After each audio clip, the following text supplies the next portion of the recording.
It'll sound better. Put in my Uh, other. all right, I'm ready to start right now on here. All right, you ready, Ark? Sure. Yeah. Okay, let's do this.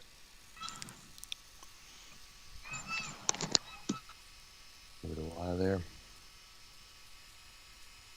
Okay, everybody, we are live, ladies and gentlemen. Good afternoon. It is 7 p.m. Eastern Time, 6 Central here in Texas. And this is a special edition of Arknolia and the Doctor tonight here, or Met Music Maniacs on the YR channel here. Um, Tonight we're going to be paying homage one of the most unique musicians out there, next to James Hendrix. You know, we're talking about, of course, Eddie Van Halen, who a year ago, last week, was taken from us from the big evil C, cancer. Eddie had been battling cancer for past couple of years now. You remember back in the early 2000s, he had to have some of his tongue removed because of the tongue cancer he'd gotten there. And sadly, unfortunately, that cancer never really left him. So the big evil C claimed another well respected and much cherished life from us.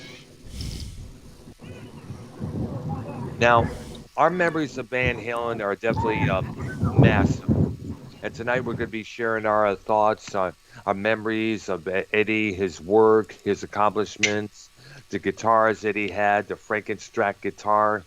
We're going to take a look at his band, Oh Van yeah. Halen. Yeah, absolutely. We already have our favorite Van Halen albums and songs. I just have albums because I'm more of an album guy, as everybody knows.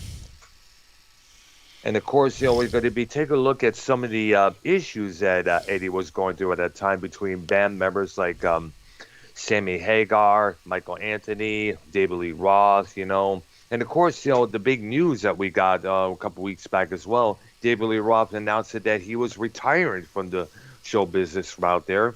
Yeah. Yeah, sadly, so we don't know what he's going to be doing next here, but we all know that I guess there won't be no more Van Halen because of this. Now, as you all know, Eddie's son, Wolfgang, he has his band called Mammoth, WVH, bearing his initials there.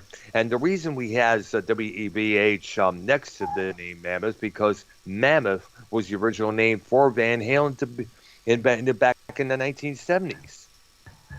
And plus, there was another band called Mammoth, which was a group of heavy set guys playing heavy metal. I guess that was somewhere around the 80s or 90s. I'm not too sure, but I was reminded of that while I was out today. So Mammoth WVH is out now. They're doing shows. They're playing. They're opening for Guns N' Roses. And no doubt around this time, there's a lot on Wolfie's mind there. Losing his Yeah. father, and plus him getting all the flack from all the Van Halen diehards for taking over Michael Anthony's spot on the bass guitar chores there since 2007 when Van Halen decided to reunite with David Lee Roth. So here's the deal. Van Halen is probably the greatest American rock band. Now, technically, they were born in overseas, whatever, right? Or they're Yeah, brothers. Eddie and Alex. They were born in, I guess, was in. He was born. Let's see here. Blah blah blah. I got the Wikipedia. He was The born in Netherlands? Amsterdam. Yeah, Yeah, the Amsterdam. Netherlands Yeah. and Amsterdam. Yes, they moved.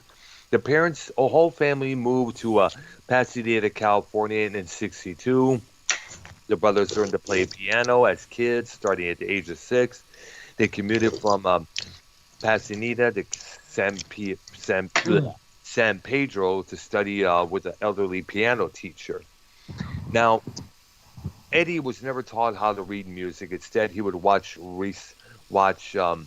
recitals of Johann Sebastian Bach and Wolfgang Amadeus Mozart to improvise. Between 64 and 67, he won first place in the annual piano competition in Long Beach City College. His parents wanted the boys to be classical musicians, but Eddie and Alex gravitated towards rock and roll. Now he was influenced bands like the Beatles, the Dave Clark Five. He cited Eric Clapton as one of his main influences there. He started out on the drums. Alex started on the guitar. But in time, they would fool around with each other's instruments. Okay, you want to play my guitar? I'll play your drums. Okay, and apparently, according to Alex, he had this drums thing that he was working on that Eddie just and no, let me see this. I'm getting tongue tied here again. Got to stop doing that. Alex had this thing on guitar that he was supposed to learn, and Eddie just accomplished that with no sweat there. So they decided, Eddie was going to be the guitar player, and Alex was going to be the drummer. Yeah. And later on, they would put together a band called Mammoth. They would later change it, I guess, gain a few members. I guess Michael Anthony would be the new bass player, and their singer would be a guy named David Lee Roth, who had this vaudeville persona with his character and his vocal style there. Now, so I mean, there's so much. Go ahead. Go ahead now. Well, I mean, there's so much because he invented a lot of stuff. We're going to get into that too. Like, the tuna system, making the tapping famous. A lot of different stuff. Absolutely. So. All that shit was made famous throughout the whole 1980s there. I mean, every guitar player from the guitars from either Twisted Sister or Autograph or this metal band, that metal band, they were all doing his style there. When you think about it there was a lot of copycats throughout the whole 1980s there. And even in the 1990s with Sammy Hagar on vocals, they were still successful. Yeah. Very successful. But of course, up until 1998 when the Van Halen 3 with Gary Cherone came out, that album didn't do that so well. The band Extreme. Yep. Now, let's dive into this because obviously, you know what I'm saying, I would say he is, the greatest, the best guitar player. I mean, this is a quote from Eddie Van Halen. I mean, a lot of people say Jimi Hendrix is the best a lot, but even Eddie quoted that there was a lot of pedals used for Hendrix. You know what I'm saying? And absolutely, Eddie's sound, early sound, he didn't have all that. You know what I'm saying? He didn't have all those pedals and all that stuff. Yeah, he'd rely on mostly all of his talent there. That's how it was, I mean, when I say pedals, I mean, like, there's a difference from that and, like... Crybaby, the flanger, the distortion pedal there, you name it. I mean, he did run a Phaser 90, Eddie did, and he ran, obviously he had a wah pedal, but I'm talking like, with Hendrix, he has, what is that Octavator sound? I think so there. The fuzz. Octavator sound. I think that may have been that sound there. I'm not too keen on pedal names. I just really recognize a lot of pedals for Hendrix. So I mean, ultimately, this guy changed the. Back then on Stratocasters, they only had those single coil pickups. They didn't have the double coil, which is a more heavier sound. And eventually in the '80s, that's all you see. You see like that, whether it's a Jackson, whether it's a Charvel, it's all double pickups on a guitar style body with a tremolo system. Yeah, which absolutely. the Les Pauls didn't have tremolo system, and obviously, we'll move in further along the show. We'll get into the EVH brand. Yeah, absolutely. Guitars. He was part of that as well, which was everywhere: guitar straps, amplifiers, sneakers, cigarette lighters. Which is essentially, the Eddie signature guitar is essentially like a Les Paul thick, big body with. Yeah. You have the tremolo system of the, like a Strat on this. Essentially, he did put those two guitars into one by making his own brand. And he's like the only person that has everyone has, your Paul Stanley Ibanez's or your Dimebag Daryl Dean's. Like, this is the only guitarist that has his own brand guitar that's high quality. Absolutely. So. And it's hard when you think about it, most of these guitars were put together by Eddie himself. I guess the guitar companies would send him the parts, and he would just construct it on his own. The same thing with Alex and his drums. And what's even more interesting is that he did a lot of crazy things with this guitar. At one point, he had this little thing made where he could place the guitar and tap it keyboard or something like that. But that little piece that he put in the back would break eventually. So at one point and another, he would, of course, make the Floyd Rose tremolo system big because he had that on a lot of his guitars there. Now, the Floyd Rose, as we know, is a tremolo system which you're able to keep it tuned. It has a locking nut, so where when you use it, it doesn't go out of tune like regular bendy Well, like, bars. okay, so I mean that obviously, Eddie was one of the first artists, if not the first, that the Floyd Rose came to with this Yeah, system, right? yeah. A lot of other So, guitar players were doing them.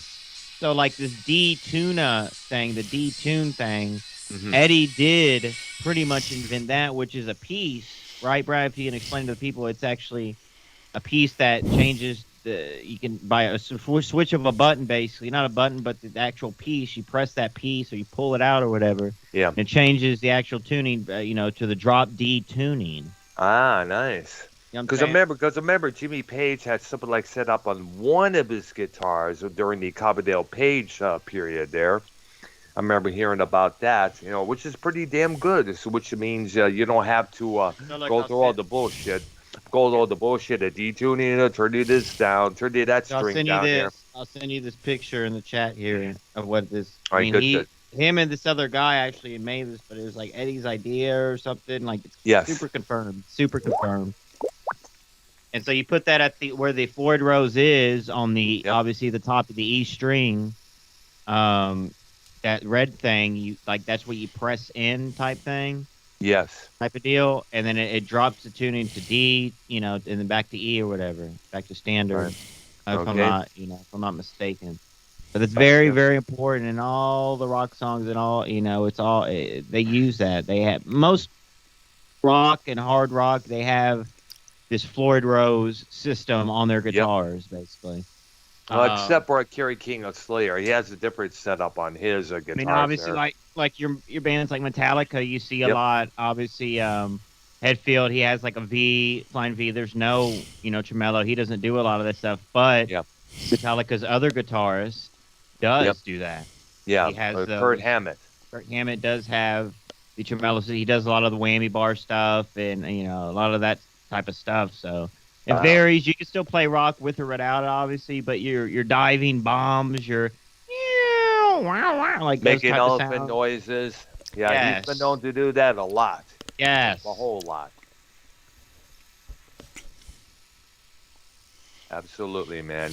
You got to give the man his absolute due because, Let me grab a drink real quick, my bad. all right, go ahead. Continue. Now, it's kind of funny, sadly, now, as we mentioned at the top of the program, Eddie has had a lot. He's had a lot of success with this band. Go ahead, Keith. I didn't know I was on mute. Should I say some stuff? Yeah, go ahead, dude. Okay. Let's see. David Lee Roth slept with multiple women, thousands. No surprise there. In Van fact, Halen- believe it or not, he had paternity. He had insurance that protected him from paternity lawsuits. Wow. So he was so if he got so he got some chick pregnant, they were unable to sue him because of this insurance thing that he had. Wow. So that way he could avoid the Billie Jean scenario. Oh. Yeah. Van Halen ruled the rock scene in the 80s with the extraordinary concerts with women that would get VIP passes from roadies to go backstage for oral sex with the band. Oh yeah, no surprise. A lot of if we can go on to the stories that went on with all these rock bands back then, whether it's Zeppelin, Kiss, you name it, it would be phenomenal. We would have a 4-hour show, definitely for sure. Yeah. I got more Right. stuff to say. Should I say it now or say it a little later? Probably save it for later because we want to get to the.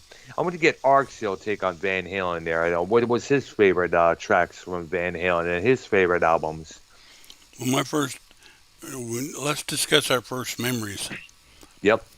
Oh yeah, my first memories of Van Halen. Now I've heard Running with the Devil, and I think it may have been their cover of the Kinks' You Really Right. Got Me" a couple Right. times on the radio. But what really got me hooked on their sound and their style of music was I think it was about 12 or 13 years old. My parents was at over at one of their friends' house. They're having a party in the garage. Their son had this little miniature drum kit set up there, and the radio was blasting out some rock and roll there. I forgot which station it was, but they were playing the first Van Halen album in its entirety. Oh And it God. was like, and I remember hearing the songs of it. It's like, wow, I love the atmosphere this album is giving me. Did I you know love this that? song. Yeah. What up? If I'm not mistaken, that first album was literally like it was all the members played in one room like a band. Like it Yeah. wasn't separately recorded. It was all Yep. shot in the recording studio, all the members in one room type deal.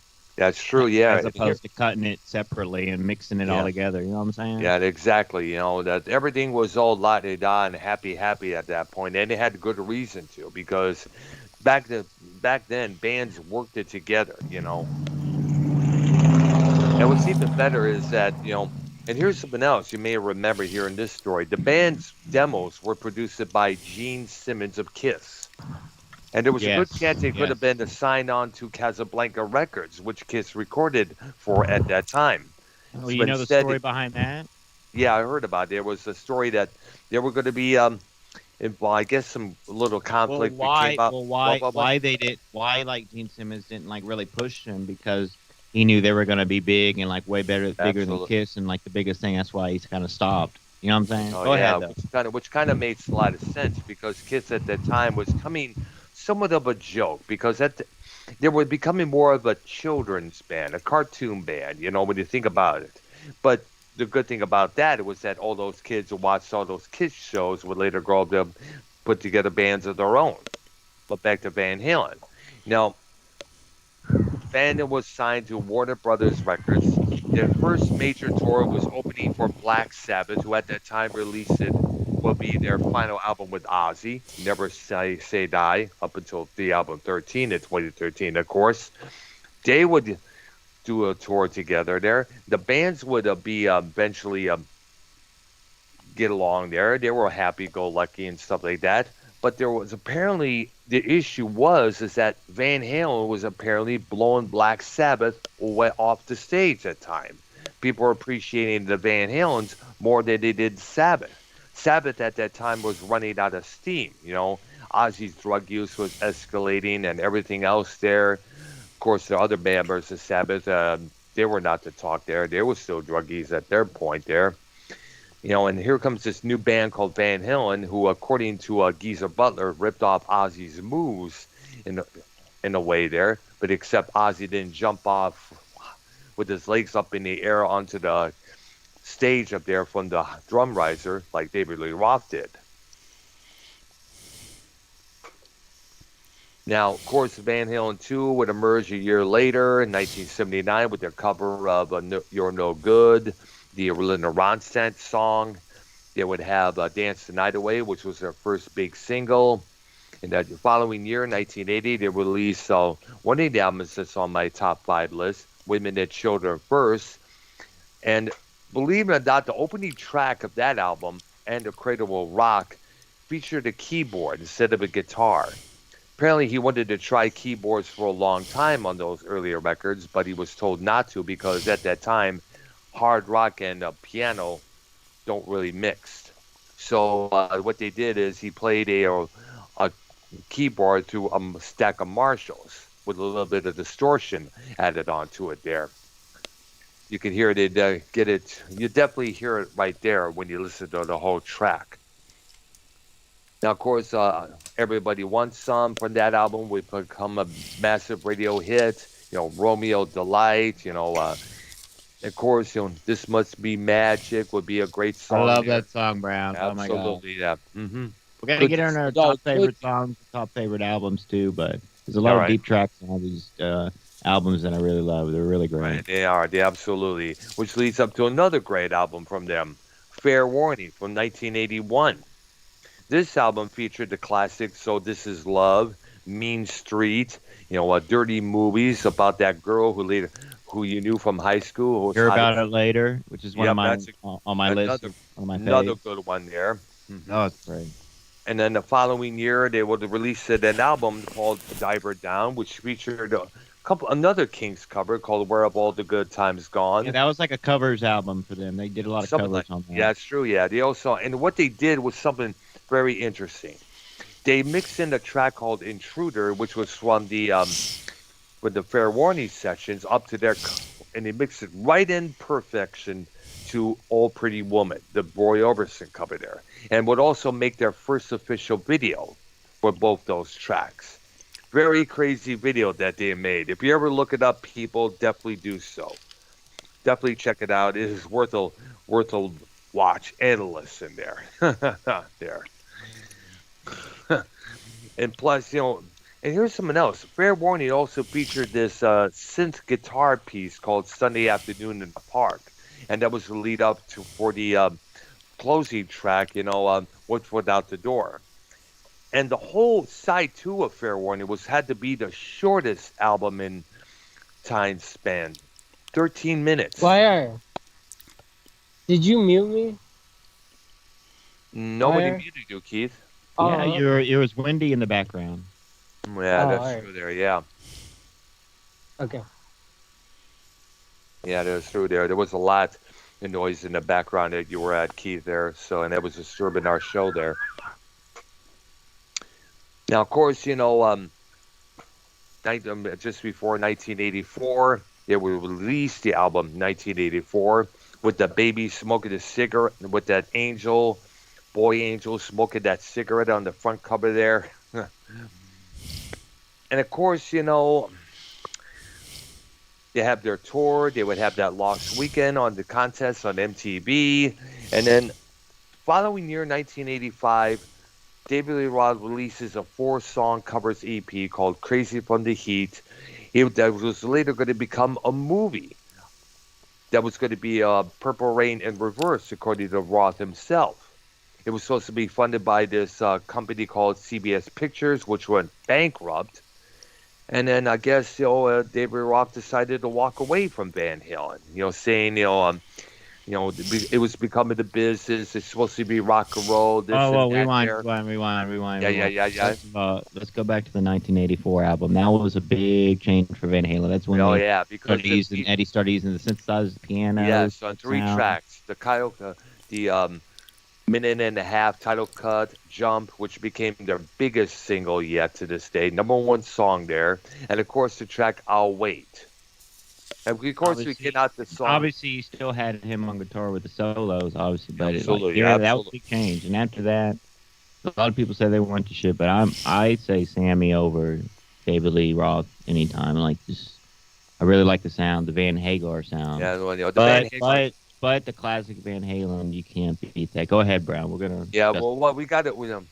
Of course, as you know, Van Halen will, of course, change singers. David Lee Roth would depart because, as I mentioned, becoming the business and everything else, and instead of fun, rock and roll, and everything, and all that. And apparently, what it was is that Roth was not appreciating the business side of what was becoming there, so he had to leave, I guess it was. Eventually, Roth would have a good solo career, for the next couple of years up until 1990, while Van Halen, got Sammy Hagar by accident. Apparently, it was recommended by a mechanic that Eddie knew, and the mechanic said, "Well, what about Sammy?" Said, "Who? Sammy Hagar." So Eddie did an appearance with Hagar at Live Aid, Farm Aid in 1985. They would have a discussion, they would have a talk, and it was announced later on that night, this is the new Van Halen. Sammy Hagar was now a new member of Van Halen. There's a new frontman, their new co-songwriter and singer there. Now, Hagar at that time was signed to Geffen Records. So the business boys at both Warner's and Geffen had to work some sort of deal out. after their first album together, 5150, which went to #1 and spawned songs like Dreams, the title cut, Good Enough, and Why Can't This Be Love. Hagar would later record one more album with Geffen called simply Sammy Hagar, later retitled I Never Said Goodbye. The album was produced by Eddie, but he didn't play no guitar. He played only the bass guitar. He didn't want it to sound like a Van Halen record. The following year and a half after that, they would release OU812, the follow-up to 5150, and that spawned a couple songs like, good like, I forgot what's, Black and Blues on there, Mine Oh Yes. Mine. Yep. Cabo Wabo. Gabo really Wabo. good. Yeah, which will become a restaurant in Mexico that Sammy would later open up. Let me look at the true track. That's just off the mind. That's one of my favorites. When It's Love, obviously, AFU, Source of Infection. Which by the way, was their Started. first video. Brown, Finish Blah, What blah, You Started, which is really good. Yeah, remember the video for that there. Black and Blue, Sucker in a Three-Piece, Political Blues. But that Black and Blues is really good. They play that It on is. I remember hearing that when that first Mine came All out. Mine's really good. I do. Damn, When I It's think- Love. And by the way, When It's Love was the actual first video with that lineup there. Mm. They made no videos for 5150 because they didn't have time. The album came out 3 days before the start of their first tour together, so they didn't really have time to make any videos there. Which is coincidentally enough because Journey, when they released their album Raised on Radio, made no videos for that album either for MTV. They had to rely on live concert footage. And then, now of course, Roth would have he would have as I mentioned, that success. Journey. Go ahead. What? Wow, that Journey song, right? Is that song on Fast Times at Ridgemont High? Which one was it called? Raised on the Radio? Is that Journey, you said? No, well, Joe, it was the name of their album. That came out in '86, the same year that 5150. You know that song I'm talking about? On Let's the see. radio? It's on, Fast Times. I don't really know the song if they recorded anything for Rap Fast Times at Ridgemont High because that was back in '82 there. And but either way, Van Halen, of course, would continue to release albums like 1991's For Unlawful Carnage, which had the song Pound Cake, Right Now, two big hits from them. Plays with the drill, the power drill on the intro. Absolutely. That was interesting enough to see as well there. And by the way, I could give you the story behind the title of it. You look at the album cover, you look at the album's title, you notice that the first letter of each word is enlarged.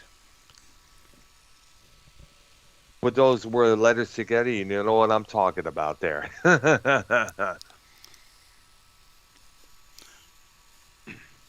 I think Wire, you know what I'm talking about, Wire? Yeah. Well, that particular phraseology. Whoa. What year was that on? That was in 1991. And that album was a massive hit as well there. It was. That's right. They released their first live album, Right Here, Right Now, a double live album, which featured all their songs. Now, during this time, they were doing some Roth material like Panama or Jump. They would include only those songs there. But they also include Won't Get Fooled Again by The Who. Now, meantime, Roth was not doing so well with his solo career. His batch of vaudeville rock and roll was kind of dying out there. Let's rewind it a bit. Bit. Now, let's bring up Howard Stern. Have you watched that thing? It's like 4 hours on YouTube. It's like every interview that, whether it's A. Really Roth or Eddie on there or the whole band on Howard Stern over the years. Yeah. 4 hours worth, and it's great. And it ends with, Wolfgang, his son, on there.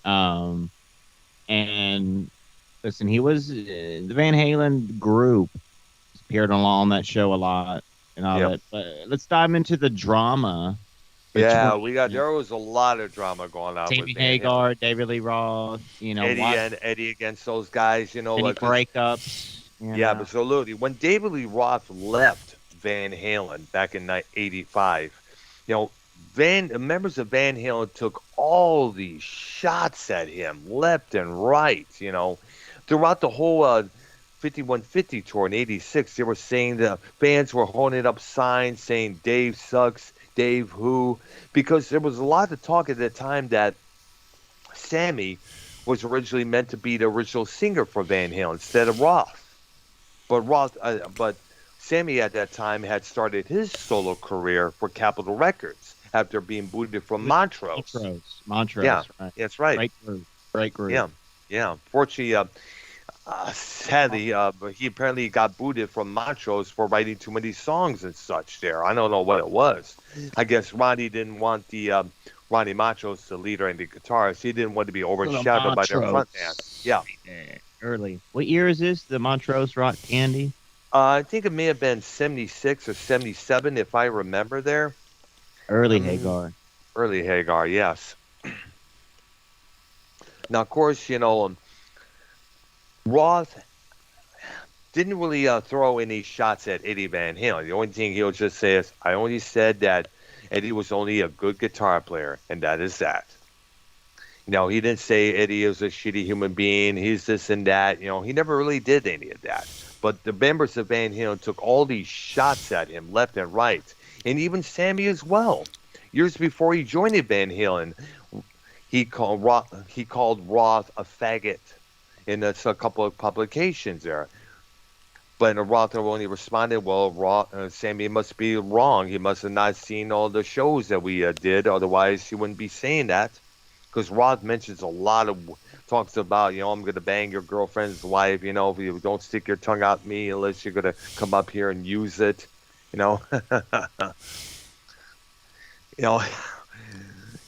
threw a lot of jabs at people. One time, somebody threw something on stage there, trying to hit Roth in the head.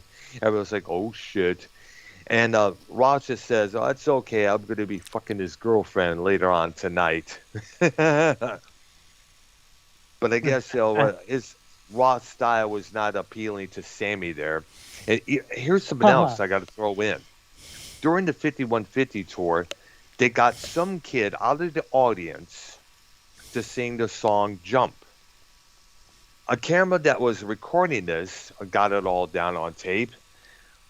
Hagar turns to the camera and said, see that, Dave? That kid can sing better than you. And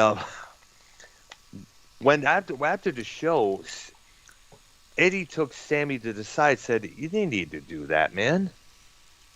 And of course, later on, throughout the next year, Eddie would later kind of recant his words, saying, I was pissed off, I was angry at that time, I was hurt, I was pissed off. He just left at the most biggest time that we ever had. We had this big number one song there. We could have done another number one track there, number one album there, and he just took off. He left us behind there. He wanted to be a star, such and such and such.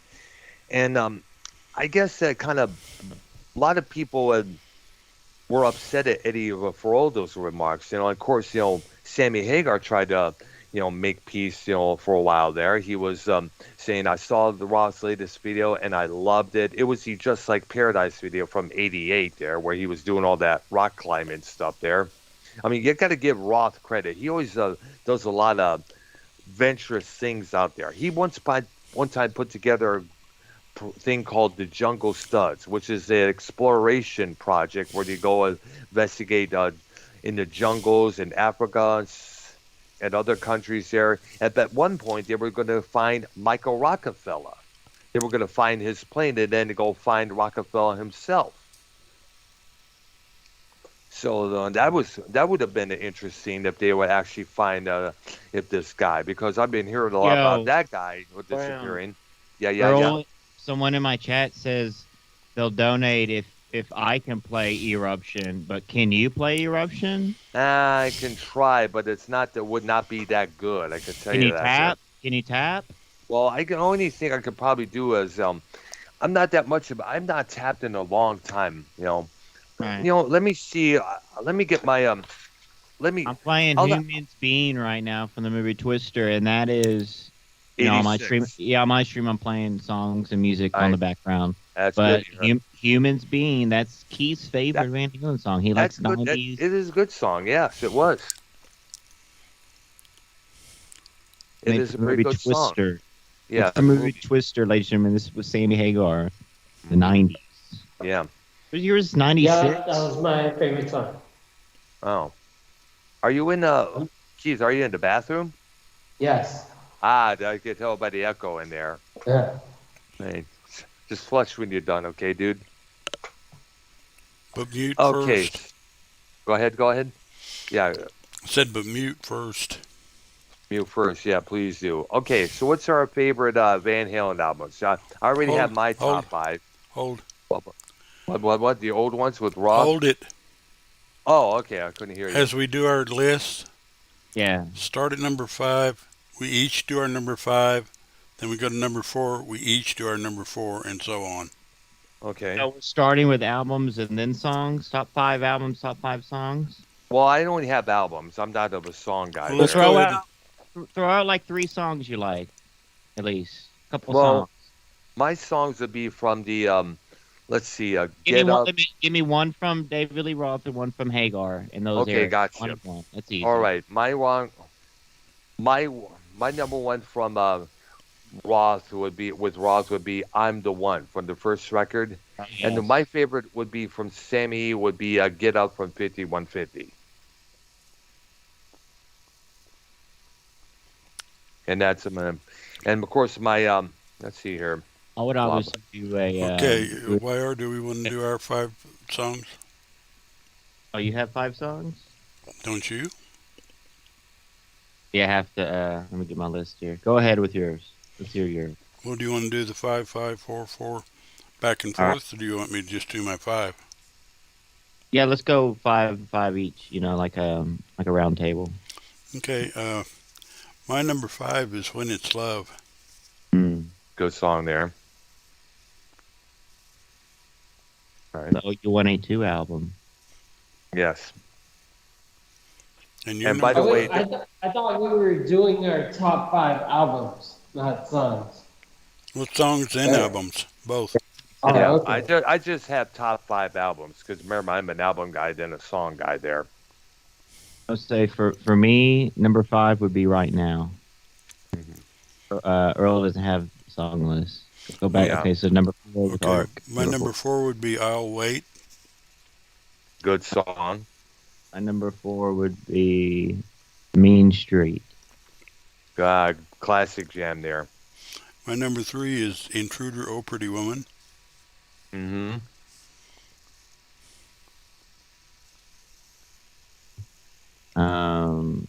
Is going to be Pound Cake. Mm-hmm. My number 2 is Eruption. This is the one that really got him going there.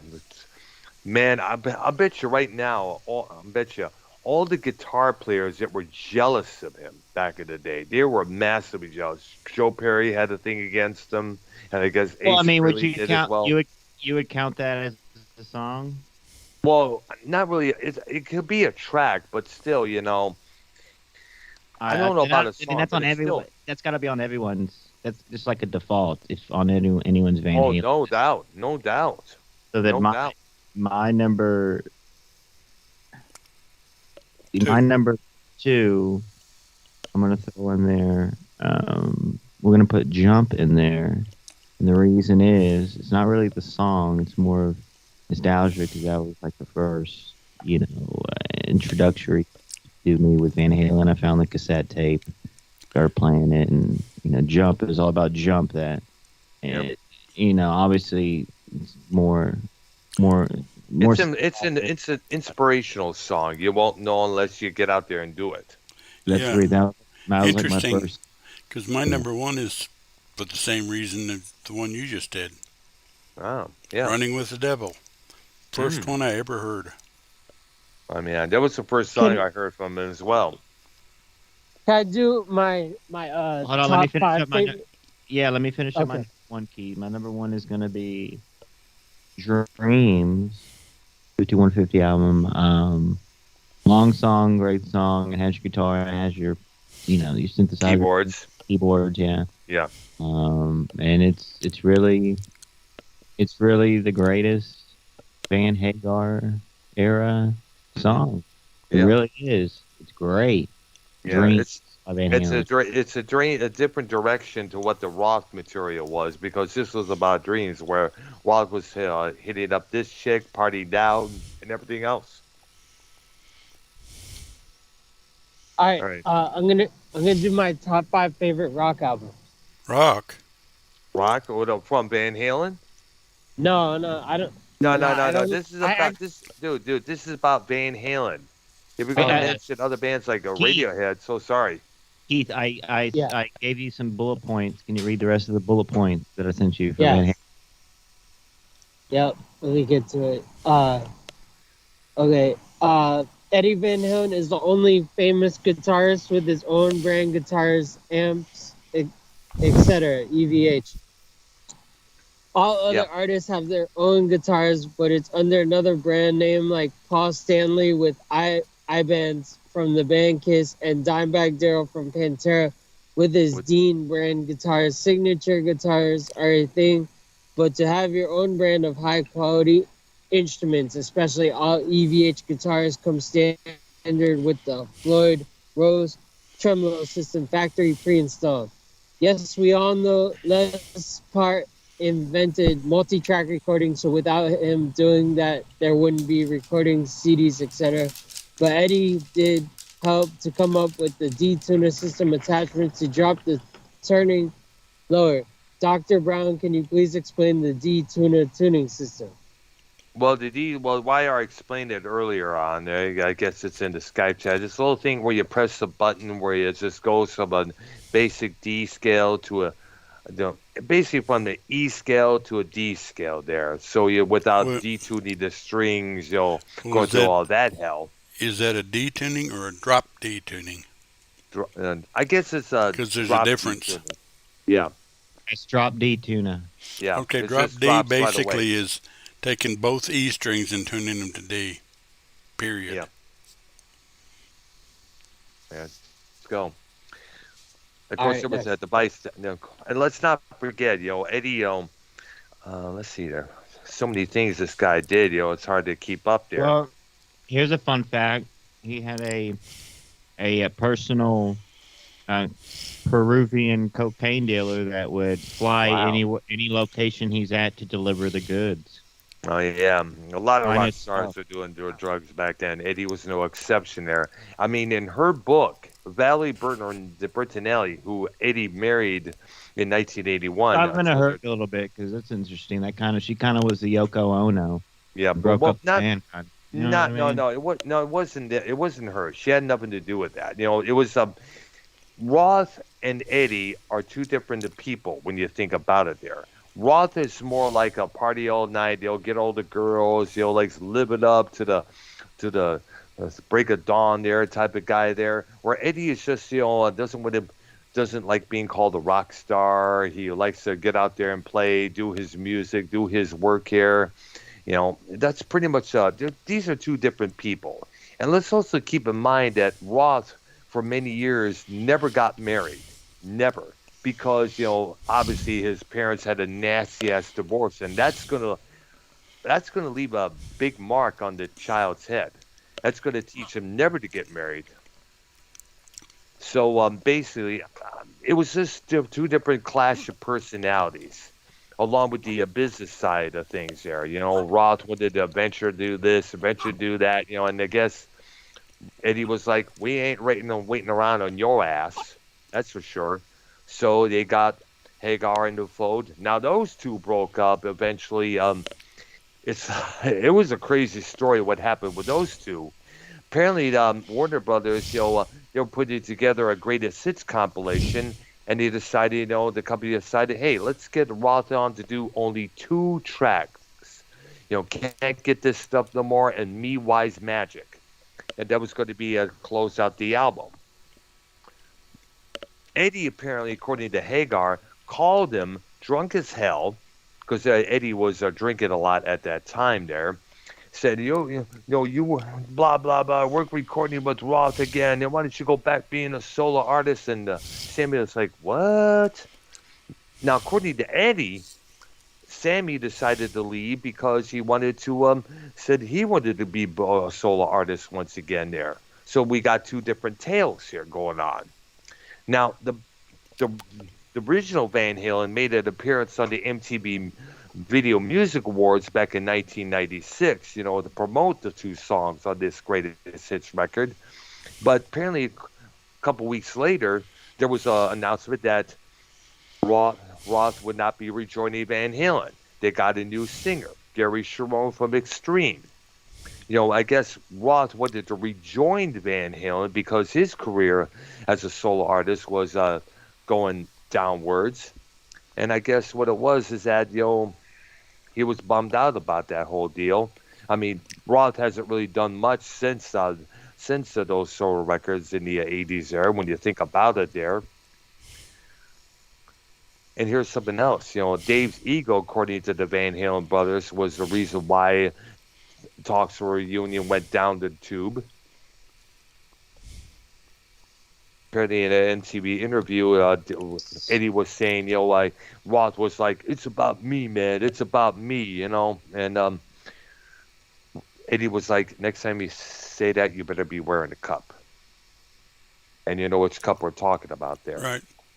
Absolutely. So so those two may be at odds with one another. Now, eventually those two would once again tour in 2007, but this time without Michael Anthony.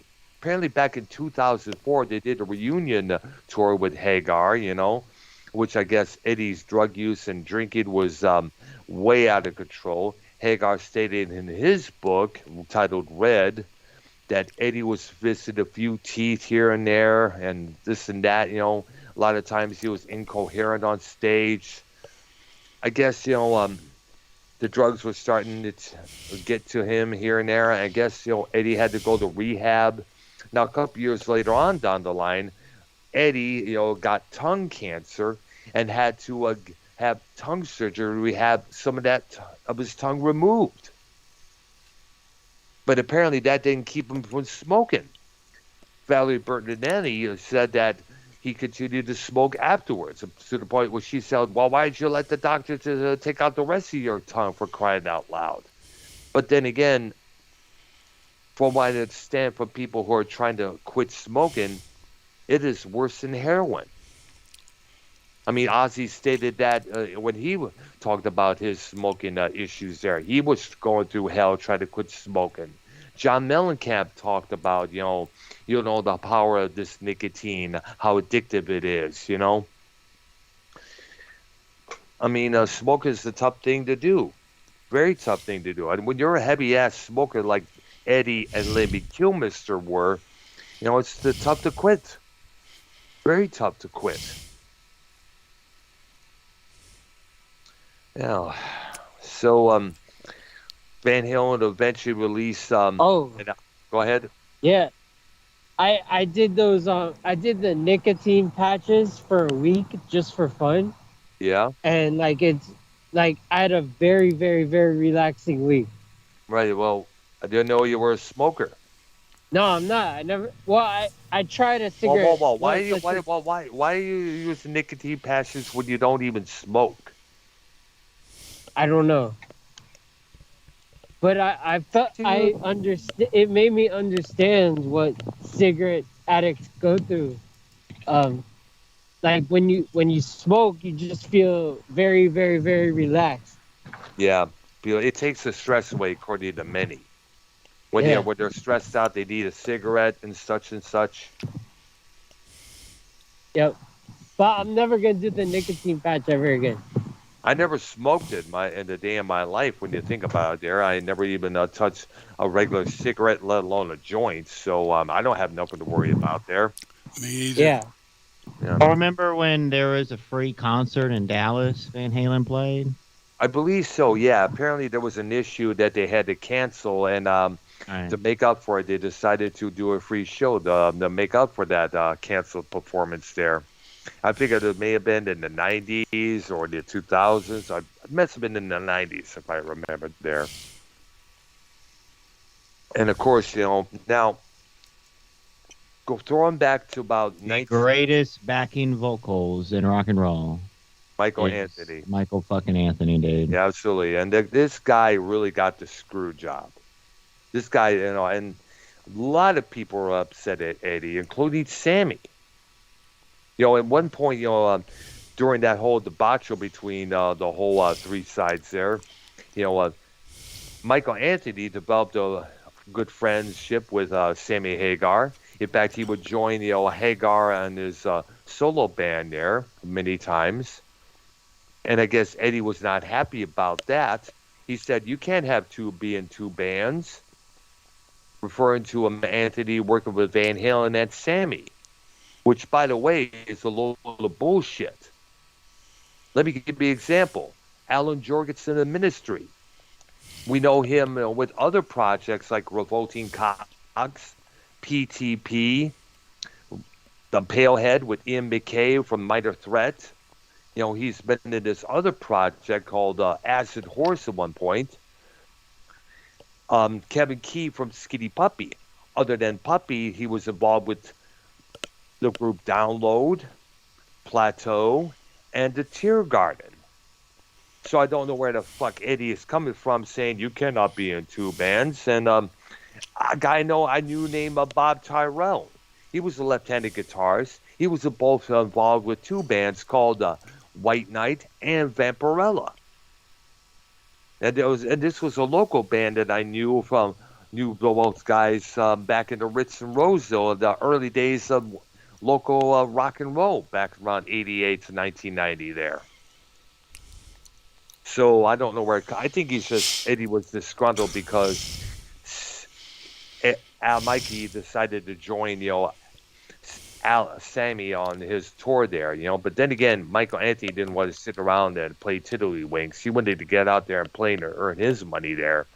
And especially since, in 2004, prior to doing that reunion tour with Hagar, Anthony had to sign his rights to the Van Halen name away. So basically, he got the short end of the stick many times there.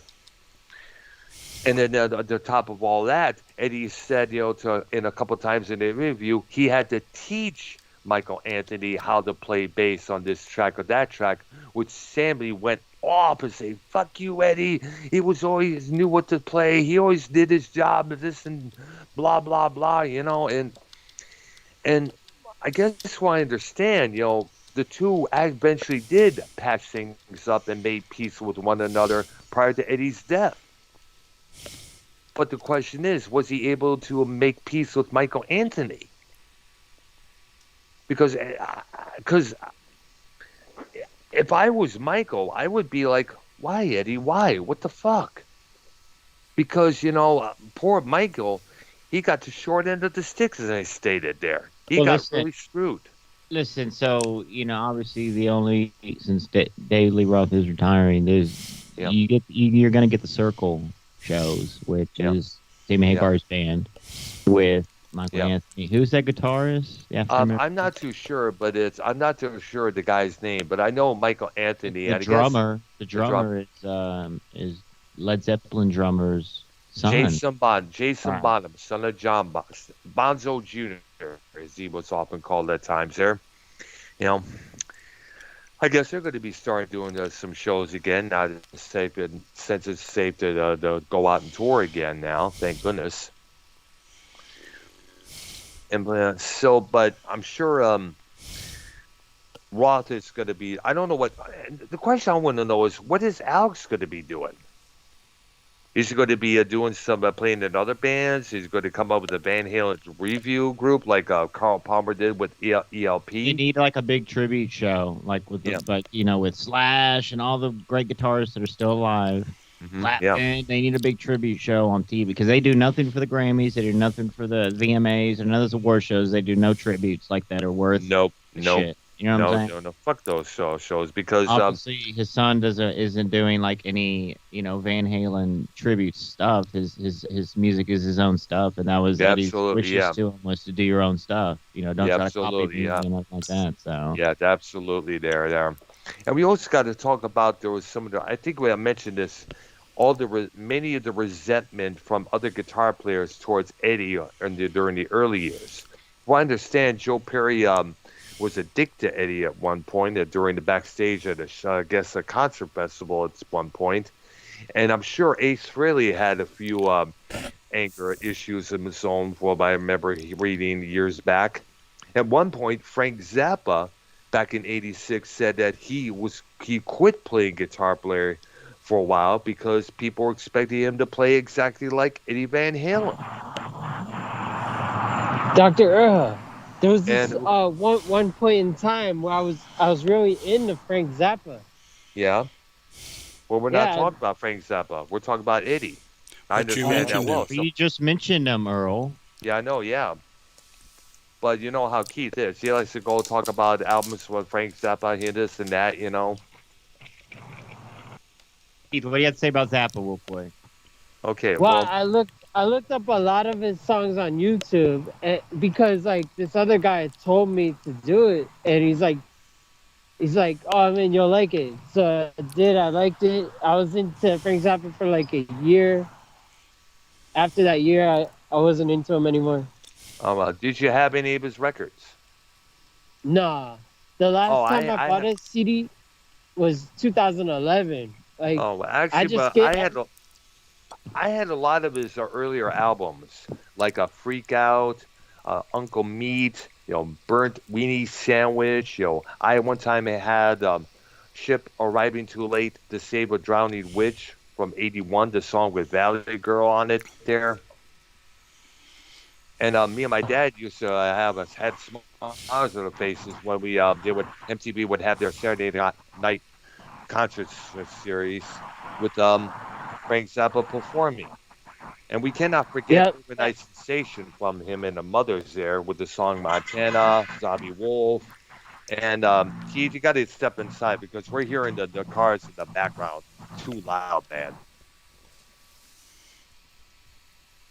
Yeah. Yeah. Now, Eddie, by the way, here was, according I was looking on the Wikipedia there. Now, in the terms of endorsement and branding, in '82 he made his first guitar endorsement while launching the 5150 Beretta model with Kramer guitars. Yes. The part. Hold on, I love Blah, this. blah, blah. I love this stuff. Listen, so I'm probably gonna get that guitar. It's like, it's cheaper. It's like a couple $100, but Wow. the better version is like 800, $799. It comes with the Floyd Rose, but I don't need the Floyd Rose and all that. But it has the cool banana headstock and all that. And there's posters. I remember when he used to wear that. Keith. Mm. Let me meet you. When he used to wear that no bozos shirt. Yeah, I remember clown. that shirt. Yeah, that was big. At But that yeah, it was wear first that all the Kramer. time. Yeah, Tell the absolutely. people real quick. So the guitar he had, it was like a body of, it was a boogie body is what they call it, and it was like Yeah. Fender, and the Fender, he went to like the I think their fucking headquarters, or where they make the guitars. I think it was that Yeah. company. Yeah, But he brought it really cheap. But basically, that's why they call it the Frankenstein. And then obviously he moved to what we're talking about now, the Kramer brand. Yeah, the Kramer, and then later on with the Ernie Ball Music Man, they Well, hold on, developed well, he didn't have he played the Charvel because that Bumblebee guitar wasn't a Charvel. I think so. I believe so. Yeah. What was a cool looking guitar there? He played Either way. Kramer for years in the '80s, and then obviously the Ernie Ball Music Man's, which that look is basically, it's Still like a Les iconic Paul. today.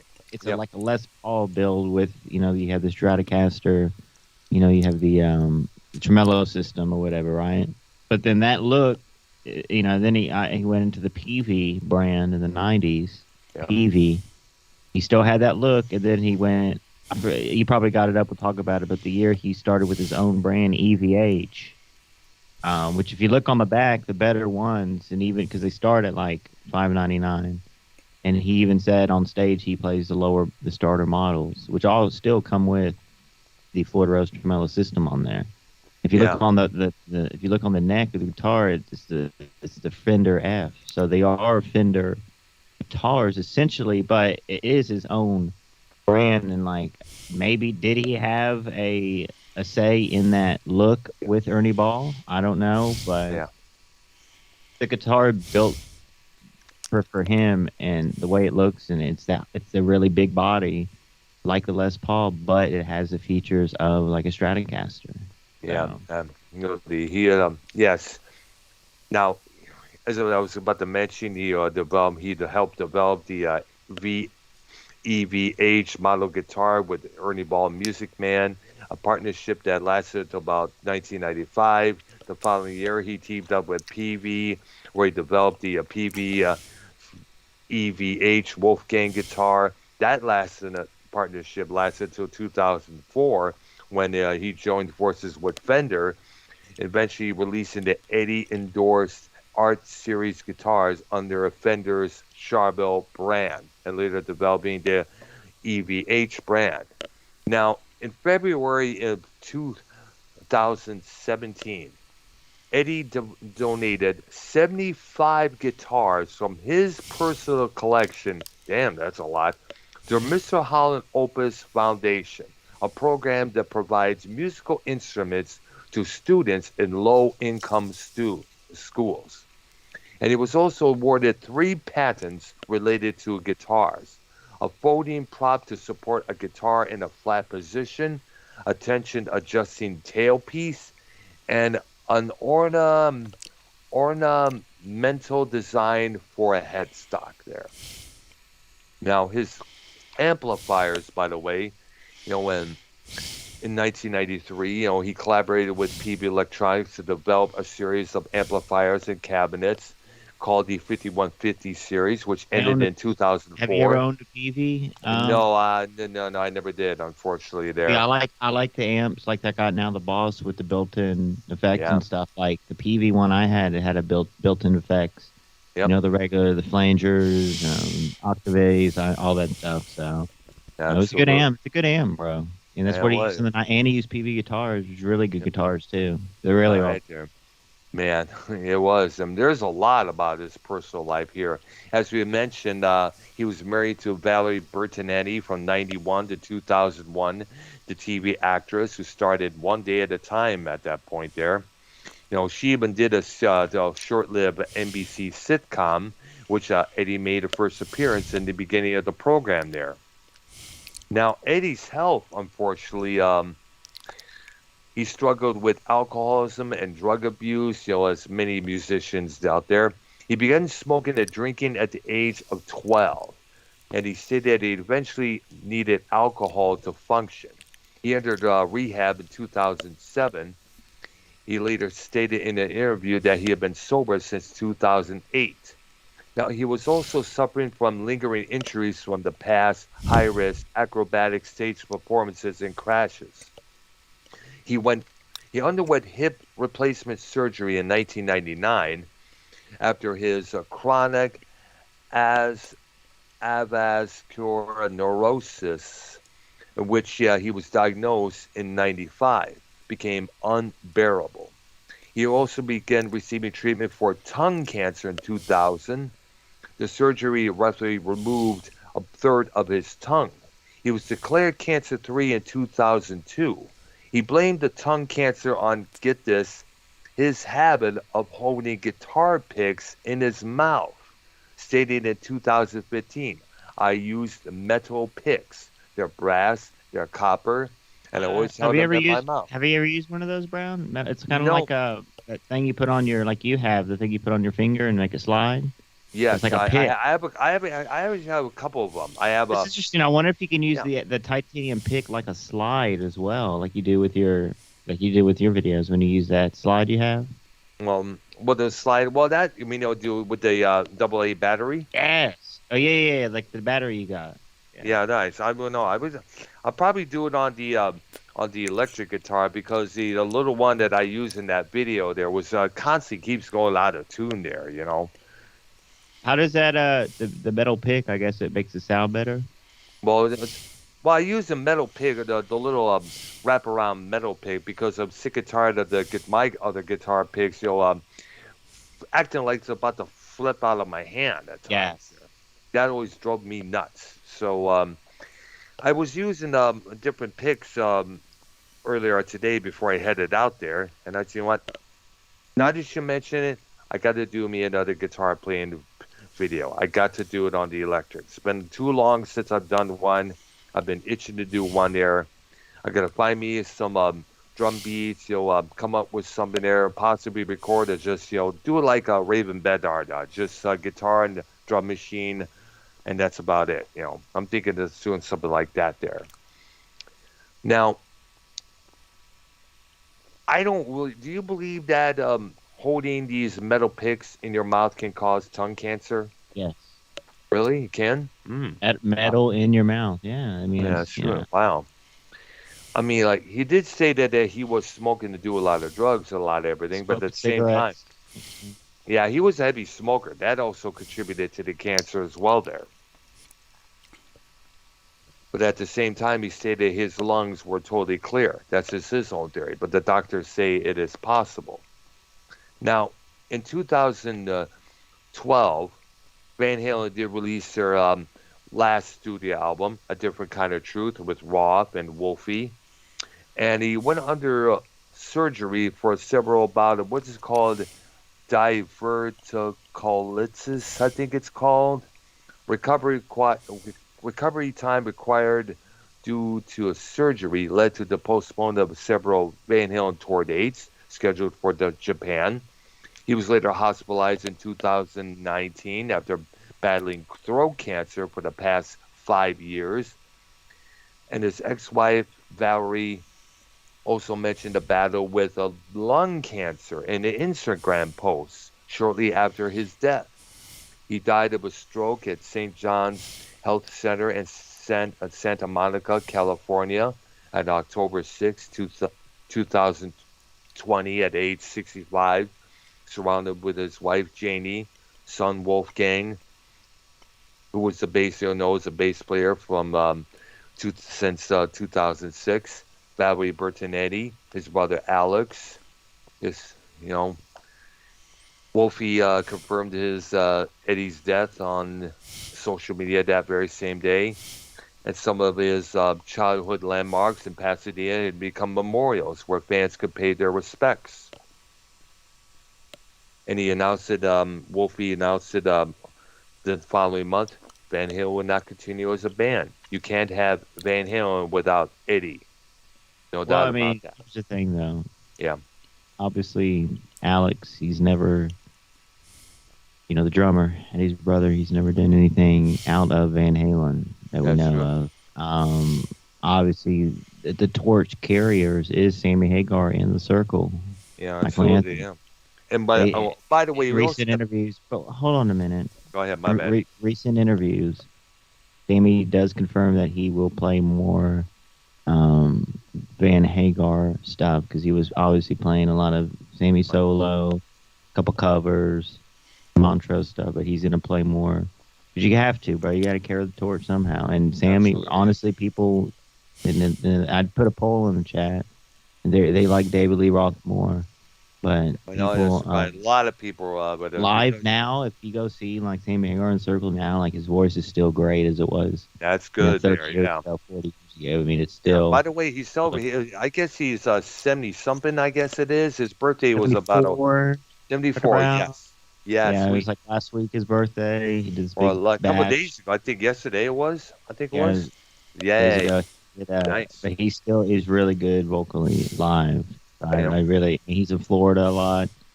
He's in California a lot, obviously. So, and he's still running his Cabo Wabo business in Mexico. Oh, yeah, that's right. It's there. And at one point, you may remember, 2002, Roth and Hagar did a tour together, United Nations of Rock tour that year. And I guess there were, but then again, two big. You had two big dogs with one little dog dish there. So obviously, I guess it was considered that was considered a very disastrous thing there. But still, it was good for those two to come together. One point at a time. And I guess if it's to say, one of the reasons why I never took up smoking was because of Eddie's cancer issue, but also Lemmy Kilmister. He was Yes. he was a fucking chain smoker, for crying out loud, man. And it's sad, a great one has left us, and I'm gonna try and do this. I'm gonna put the headphones and the microphone to my to the amp here. Let's do it. Oh no, I'm gonna get all the stuff here. There, I've been wanting to do this for a Can you get while. on camera? Can you get on camera too? Not Get on as camera on on my the camera. screen. Let me see here. But it's not gonna show. Kind of. Give me a couple minutes here. You guys talk Yeah. for a second. Let me get things set up here. There. Keith did mention that he liked the newer era of Van Halen, the '90s Van Halen, 2000 Van Halen. He listened on that different kind of Truth album. Yes, I did. Yeah. The newest one from David Lee Roth back in the Yeah. 2000s. He did like actually from 2012 or something, 2011. Yeah, 2011. He liked that Tattoo song on there, and Yeah. then from the Twister Yes. movie soundtrack, what was the song? Humans Being. Being. Yeah, Being. what's the soundtrack?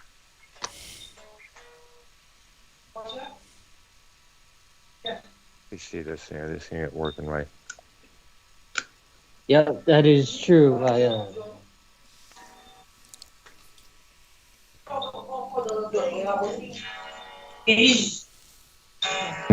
play some drums. I'm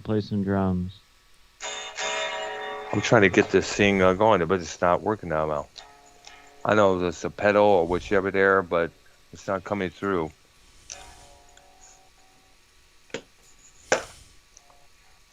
Come on, bro. Work to get this shit going here. Yeah. Working? It's been a while. I don't know. I have no what the idea. I think it may be the pedal itself. It's an old used pedal that I got from the nearby store there. Cat's Guitars. Have you ever been there, YR? Oh. No, it's by the. It's near where we live, so I should probably save it when New? What again? There's a place called Miller's, I think. Have you heard of Miller's? No, I haven't. The only ones I know was Cat's Guitars by the I-45 feeder road heading You know towards. where the what's that famous road where they got all the strip clubs? I don't know. I haven't been to a strip club in ages.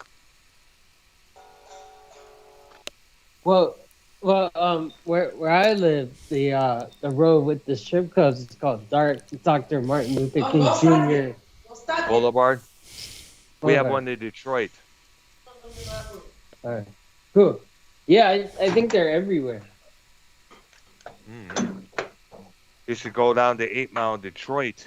There are a lot of strip joints there. Players, Trumps. Yeah. I don't know what the fuck is up with this What? thing here. Fuck, I don't know. I'm gonna have to figure out what the fuck is up with this pedal here. I don't know if it's fucked up or whatever it is, or the battery. But definitely, I will definitely do a separate video. You, and I wanna be you. Inside my head, you're inside my brain, you're inside my body. Say,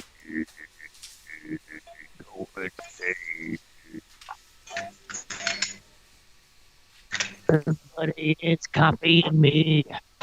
On the jokes that I see, it's Joe Cronin. Joe Cronin, yeah. Joe Cronin, he's copying me.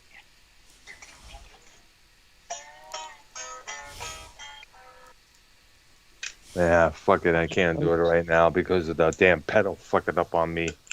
I'm gonna have to work on this. Like I said, I'm gonna have to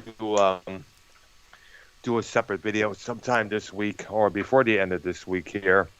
I promise to do that there. We got 3 days.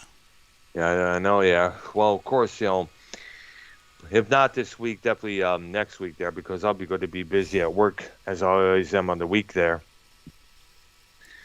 You know, you know. And we also got to also one for a last minute. Got to mention the other artists that he worked for there. He did a solo track, an instrumental for the Wildlife soundtrack in '83 that started Sean Penn's brother Chris. Jackson. Yeah, Chris. Yeah, exactly. And he also, of course, contributed the solo to Michael Jackson's "Beat It," which he did for No Pay. That's still iconic to this very day. He also did a guitar with other members of Black Sabbath, Roger Waters, and a few others there. And he also jammed with Les Paul on his Les Paul tribute concert there. And what can we say? Eddie, we raise a toast to you, brother. Thank you for all you've done for all the guitar players out there. Thank you for making the guitar the key instrument of all rock and roll. Well, the Beatles, Ted Nugent, all the others had done that in the past, but you took it to a new damn level, that's for sure. And we're gonna miss you, man. We still miss you to this day. And we thank you. Brian, it'll be all right, brother. The music. I know. On. Yeah, the music lives on. I never got the chance to do my top 5 Van Halen records here. There. Oh, we didn't do the albums. Yeah, that's right. I let me do mine here. Number One at 5. a time. All right, go ahead. No, number one at a 5. time. Oh, okay. I was going to do mine. Well, yeah. Did you do yours? Do your number 5. Yeah, that's what I'm going to do. Number 5, 5150. The first one with a Sammy that went to number 1. Number 4, 1984. Great album to play. I used to play that record a lot when I would come home from high school, sit in my room, play that album like Drop Dead Legs when I was reading one of the current issues of Playboy. Reading? Yep, absolutely. Yeah. Looking at the chicks, reading all the other articles like the experts from the Wired novel from Bob Woodward about John Belushi's drug addiction there. Number 3 is Fair Warning from the great album there. Kind of a very, kind of like somewhat of a dark atmosphere with that one there, with some of the topics including mean streets, dirty movies, Sunday afternoon in the park, or push comes to shove. Number 2, Women and Children First for the opening track. Everybody Wants Some, Romeo Delight, Loss of Control, and number 1, Van Halen, number 1. And there you go, my top 5 Van Halen records. Your list is remarkably similar to mine. Yeah, but so I guess it's also similar to YR's. Let me go, because this is fucking hard. All right, go ahead. Number 5. We're gonna do, and this doesn't mean they're bad. This just means they're in my top 5 favorites. Right. I mean, it's bad. So we're gonna do, man. We're gonna do Fair Warning for number 5. We're gonna do number 4, OU182. We're gonna do number 3, Van Halen 1, number 2, Van Halen 2, and number 1, 5150. I'm sorry. It's okay. Now, I'm going to mention this, the one album that they did back in 97, 98, Van Halen 3 with Gary Sharon. I've heard tracks of that album, and I'm sorry, it just wasn't really that good of a record. About Balance, 1995, Balance. Yeah, that was a good album. I heard many good tracks for that album there. My top 5. Number 5, Women and Children First. Number 4, 5150. We all 3 had that one. Number 3, 1984. Number 2, Van Halen 2. Number 1 is the first one, Van Halen. Yeah, same as mine. And Van Halen 2 is really good, right? Yes, it is. The Bumblebee guitar, too, 1979. Nice. songs like DOA, songs like You're No Spanish Good, Fly, You're No Yep. Good, the Spanish Little Rock. Fly. Yep. Somebody get me a doctor. Call me, or somebody call me a doctor. You're a Out doctor. of love again. Yep. Yeah. All right. You know. Okay, on the Monday show, All right. let's do Deep Purple. I know Absolutely. they're not absolutely prog, but their first three albums certainly were. Yeah, we got to explore that. I know you mentioned that a couple times in the past there about those three records, and these were the label records that came out before the Mark II lineup with Ian Gillan and Roger Right. Glover. And they were And these released I on the. know. I know one. I know Go one ahead. song from Deep Purple. Let me guess. I know. Which one? Yeah. Smoke on the Water. Smoke on the Water. Yep, obviously. Who doesn't know Well, that song? oh yeah, we know that. Well, Keith, tune in next Monday, and you're Yes. going to have a good lesson. Okay. Time to go to school, little boy. Oh no, God. Keith, are you home? Yeah, I am. All right, so after this All right. show, we're going to be doing this big drama show. Tony, Bullfrog, Keith, and whoever else wants to hop on. Joe Right, Cronin and Sean Chicken. It's a very naughty thing. I got to definitely tune in and see what's going on over there with Bullfrog now. But all right, guys. Pleasure. All right, there. Alrighty, right, we'll there. talk to all All of right. you later. All right. Now for YR, Keith, Arknolia, and myself, this is our special edition